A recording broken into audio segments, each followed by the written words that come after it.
I saw a gorilla. I'm telling you, he came into my house and I was terrified.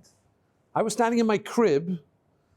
I was maybe 3 years old, maybe 2 years old. I don't remember exact age, but I do know that I was terrified. I was screaming, I was crying, I was beside myself.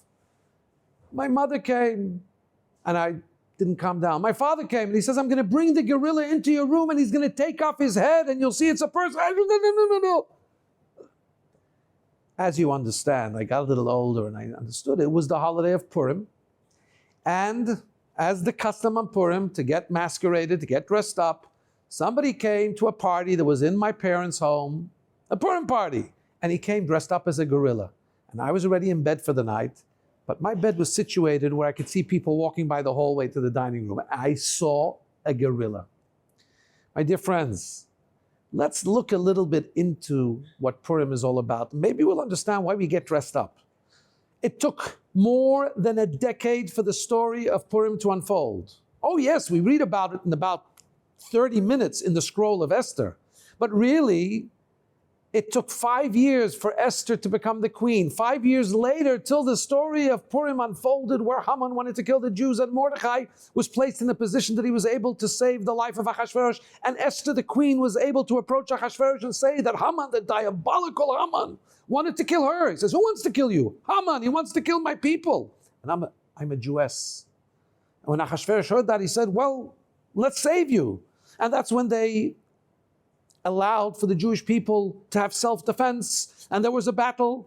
The Jewish people prevailed, and we have Purim. Instead of Haman wanting to eradicate, to decimate men, women, and child of every single Jew in the world was slated to be killed by Haman.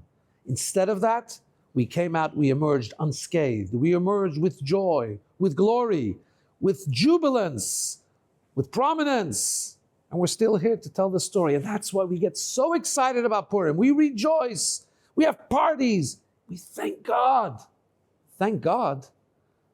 But wasn't this all a very long-term political series of events where Esther was the most beautiful maiden and Vashti, the old queen, had been killed by the king Ahasuerus, and now a new queen was needed, and Esther was chosen, and she happened to be in the right place, at the right time. Mordechai happened to know the language that the people plotting against King Ahasuerus were speaking when they were planning to poison the king, and he just happened to tell Esther to leak about that sinister plot. So Mordechai was a persona grata, he had a lot of prominence, and it just so happened to be that Haman miscalculated, and he didn't understand that Esther was setting him up for a downfall when he came to the private feast that he was invited to with the king and the queen. Just a lot of happened to work out the right way, my friends. The Megillah does not once mention the name of God, because God is masked. God is concealed. God is that hand behind all of these little details coming together. It's called hashgacha pratit, the individual providence that God runs his world with. You and I can choose to remain like a little child who sees a gorilla and says, "Ah!" Or we can grow up and mature and understand that behind the gorilla suit is a person who's dressed up as a gorilla. Behind every single detail of your life, my dear friends, is God. So when things look scary, have no fear. It's God who's leading the way.